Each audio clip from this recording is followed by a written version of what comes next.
Welcome back to Dame Time. Now, the Mississauga Arts Council is encouraging young, ambitious writers across the city to come together for a really unique event. It's the launch of the Mississauga Youth Writers Guild. Here to tell us more is spoken word artist Gregory Riddlin-Frankson and youth program coordinator for MAC. It's Heather Brysenden. Thank you so much for coming today, guys. Hey. Hello. So, Heather, tell us about this launch. It's very exciting. Yeah, on Monday we're inviting all writers across the city of Mississauga under the age of 30 to come out and join us for the official launch of the Mississauga Writers Guild.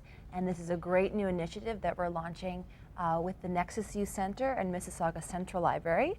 So we're inviting any young writers that are journalists or poets, spoken word artists, fiction writers to come out and celebrate this launch. And for the launch, we're having a whole Black History Month theme to the event.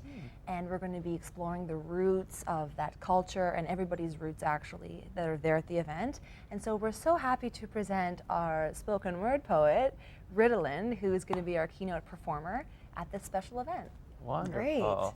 Great. We'll hear a performance from you in a little bit, I think. But was it important to start this kind of thing now?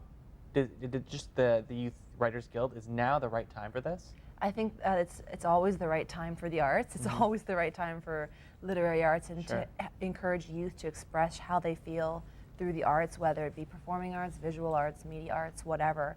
But definitely Mississauga has a thriving arts community. The youth in this community are so actively engaged and involved with our Limelight program. It's astounding. We're running all kinds of free events for the community, everything in terms of workshops, open mic nights, performance opportunities, a new writers guild. We have over 200 kids coming out to our events to perform. Wow. And it's amazing. Like, youth are so talented, they have so much to say, they're so driven, and the need is there to give kids the opportunity, to express themselves. So it's definitely an amazing time, and I think it's going to be a really good opportunity. And already we've had lots of interest, so I kind of know it's going to go well. Overconfident. So you don't need to cross your fingers. Well, I just have a feeling. I just kind of know it's going to be great. good. So, Greg, I mean, how important is this for you? I mean, this is a great opportunity for a lot of young artists to showcase their work on a different platform. But specifically in your situation as a spoken word artist, how big of an opportunity is this for you? Well, it's a really great opportunity from a couple of perspectives. One, there's always a really big part of me that wants to work with young people. I mean, I trained as a teacher, so that's sort of my professional focus anyway. But from looking at it in terms of the art form, we are really trying to encourage young people to take it upon themselves to begin that process of finding their own voice. Now, whether that voice comes out on the page or on the stage doesn't really matter, but to explore some of the different themes and ideas that they have inside of their own lives, inside of their own experiences, and to share those with other people and to receive that kind of positive feedback that you can get when you share your poetry for people is a really amazing thing to watch and to experience. And so for me as an artist, a really big part of what interests me in what the Mississauga Arts Council is doing is to get those young people to find and to start to express their own voices.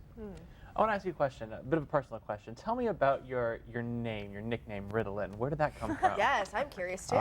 Well, when I started doing poetry about 8.5 years ago, I came up with this stage name, and for me, it's a metaphor because the drug methylphenidate, Ritalin, is prescribed to people who have attention deficit disorder in order to help them to focus, to clear away all the other distractions that are going on around them.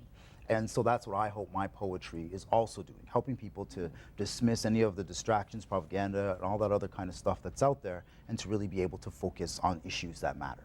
So that's what Ritalin means to me. Very like nice. that. So you gave it to yourself? No, this is a stage name that you came up with on your own? Yeah, Very creative. I came up with my own. I've given a few people their stage names, but I came up with my own. I like that. That's very fun. So Heather, are you trying to make this into an annual event? Actually, we're going to have weekly meetings. So the first one is happening next Monday from 7 to 9 p.m. in the Glass Pavilion at Mississauga Celebration Square. Everyone is welcome to come down because the beautiful thing about poetry slams, people don't know, is they're so interactive. So even the audience, you're a part of the show, you're part of the event, you're encouraged to speak up. And Ritalin is going to perform, a little presentation on the roots of Black history. And then as well, he's going to be doing a live writing exercise for everybody who's there. And then everyone who's there and participating will present their poetry at the end in sort of an open mic style. So it's going to be wicked. Whether Yeah. or not you just want to watch or participate, it's going to be great. Sounds should fun, come. yeah. Definitely. Now, do you awesome. guys hope this is going to inspire other young artists in the community to come forward and join into the guild? Definitely. Yeah, I can't really see how it wouldn't. I mean, I think the thing is, and what I've always told people is that if we can just get people to come and see this art form for themselves live, it will help them to dispel this stereotypical view of, you know, of these sort of beat-like poets with berets and smoky rooms with bald lights and people snapping and ratty old notebooks that people are reading from and saying stuff about butterflies and cannoli or whatever they're talking about, you know. But it's actually a very vibrant, a very interactive Human. and live, and it's an incredible art form. And so once people see it, they get turned on to it and they're like, wow, poetry is this different, vibrant, and live thing.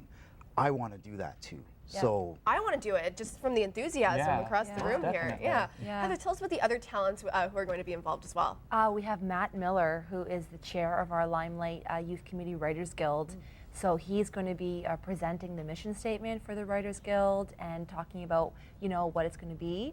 And then as well, he's going to perform. And Matt Miller actually runs the Mississauga Poetry Slams that are also a monthly event. So he's a very talented young man, got a lot of great leadership qualities. He's a wonderful poet and a great talent. So this is an opportunity for him as well to shine and really to inspire other people.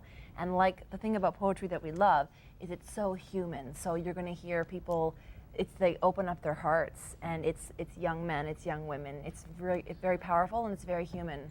And So- most importantly, before we wrap everything up here, how can other artists get involved? Really quick. Visit us online, MississaugaArtsCouncil.com. Everyone's welcome. All the information is there. Mississauga Arts Council Limelight Youth Committee. Everybody's welcome to join. Wonderful. Well, I want to thank you guys so much for being here. Rilla and Heather Brissenden, thank you so much. It's the launch of the Mississauga Youth Writers Guild. For more information, as Heather said, MississaugaArtsCouncil.com. Don't go anywhere. We're going to be right back with more on Daytime after this.